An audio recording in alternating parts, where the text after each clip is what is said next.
Assalamualaikum warahmatullahi wabarakatuh. Selamat pagi anak-anak semua. Apa kabar hari ini? Alhamdulillah ya, masuk di hari Jumat 7 Agustus 2020 masih bersama Miss Anita. Hari ini setelah kemarin kita belajar tema 1 subtema 3, hari ini kita belajar tema 2 subtema 1. Sudah masuk ke tema 2, persatuan dalam perbedaan, dan subtema 1, rukun dalam perbedaan. Skenario pembelajarannya untuk IPA-nya penyesuaian diri tumbuhan dengan lingkungannya, alhamdulillah sudah kita pelajari ya.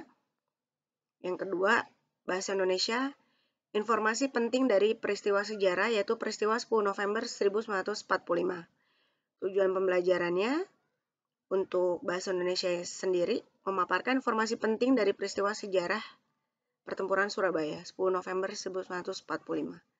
Jadi mohon diperhatikan video pembelajaran hari ini, karena nanti soal yang Miss Anita kirim di Google Classroom berhubungan atau jawabannya ada di video pembelajaran ini. Jadi mohon diperhatikan dengan baik-baik.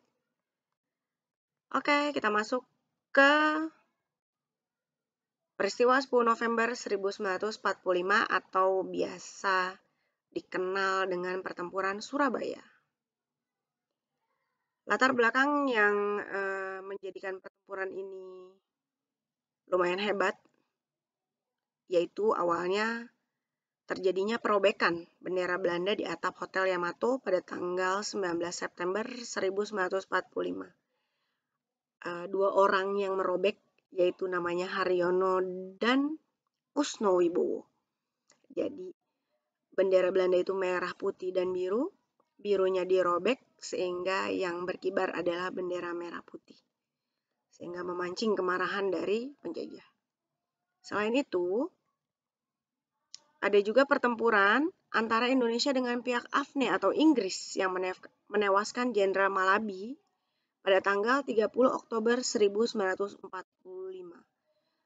Jadi tewasnya Jenderal Malabi itu sangat membuat tentara atau Inggris marah, sehingga muncullah ultimatum. Inggris mengeluarkan ultimatum yang ditujukan kepada Indonesia, khususnya warga Surabaya, yang berisi tentang 1. Semua pemimpin Indonesia, termasuk pimpinan pergerakan, pemuda, kepada polisi, petugas radio, itu harus melapor kepada Inggris dengan batas waktu jam 6 sore tanggal 9 November 1945.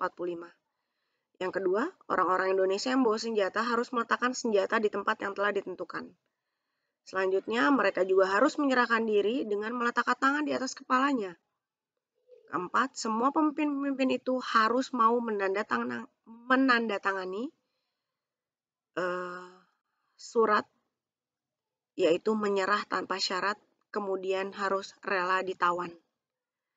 Yang kelima, jika ultimatum tidak ditaati, maka Inggris akan menghancur leburkan Surabaya hingga rata dengan tanah. Apakah rakyat Indonesia, khususnya warga Surabaya, takut karena ultimatum tersebut? Tidak sama sekali. Jadi warga Surabaya benar-benar menolak ultimatum tersebut. Para pejuang Indonesia tak bergeming sama sekali mendengar ultimatumnya.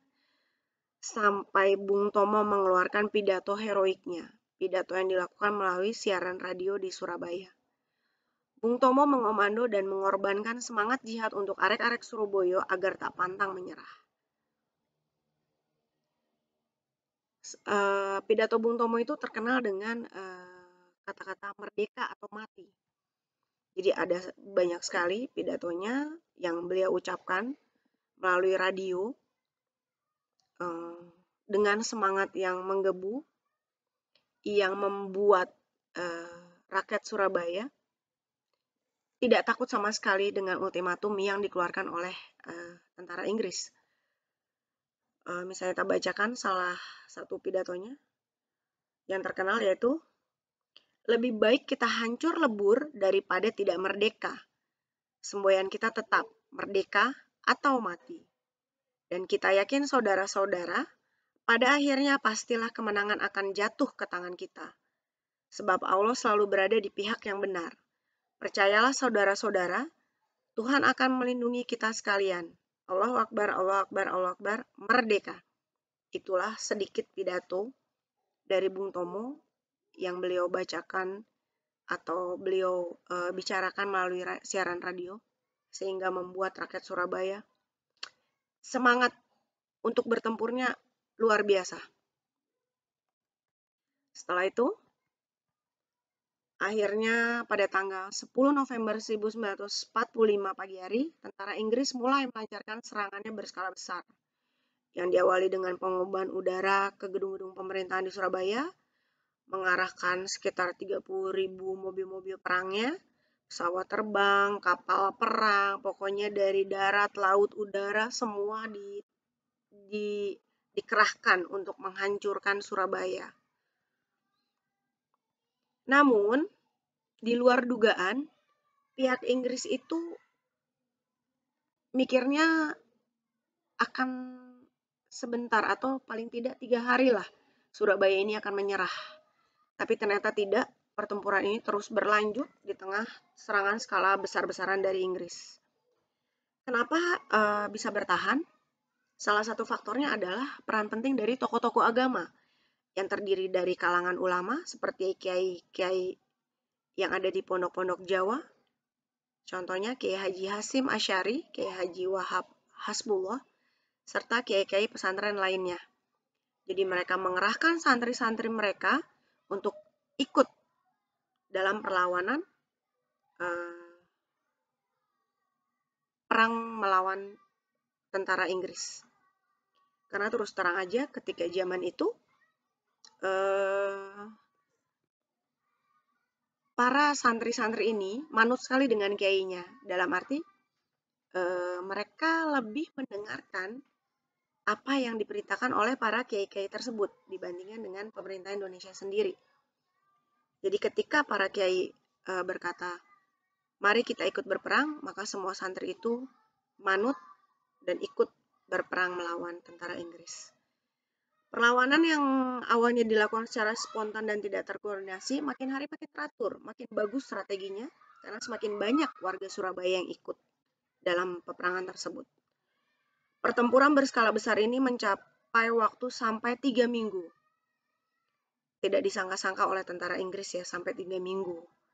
Surabaya akhirnya, namun sayangnya Surabaya akhirnya jatuh ke tangan pihak Inggris, dan ribuan pengungsi meninggalkan Surabaya untuk beralih ke Mojokerto hingga Sidoarjo.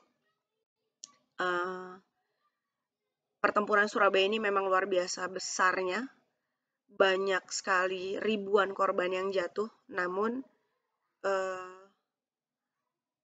tentara Inggris mengakui bahwa pertempuran ini membuat mereka sadar mereka di pihak yang netral, karena melihat perjuangan yang luar biasa dari tentara Indonesia, dan tidak hanya tentaranya ya, tapi masyarakat Indonesia pun semua dari semua kalangan turun untuk membela negaranya. Akhirnya at the end Inggris ini menyadari bahwa oh ya udah memang benar ternyata dia berada ujung-ujungnya di pihak yang netral, tidak bersekutu lagi dengan Belanda.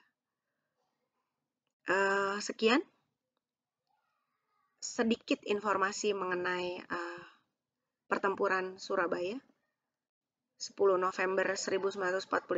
Semoga bermanfaat untuk kalian semua. Misalnya Tahiri, jangan lupa kerjakan Google Classroom-nya. Misalnya Tahiri, pembelajaran tentang pertempuran Surabaya ini dengan ucapan hamdalah, alhamdulillahirrahmanirrahim. Sampai bertemu hari Senin. Wabillahi taufiq wa hidayah. Wassalamualaikum warahmatullahi wabarakatuh. Sampai jumpa lagi.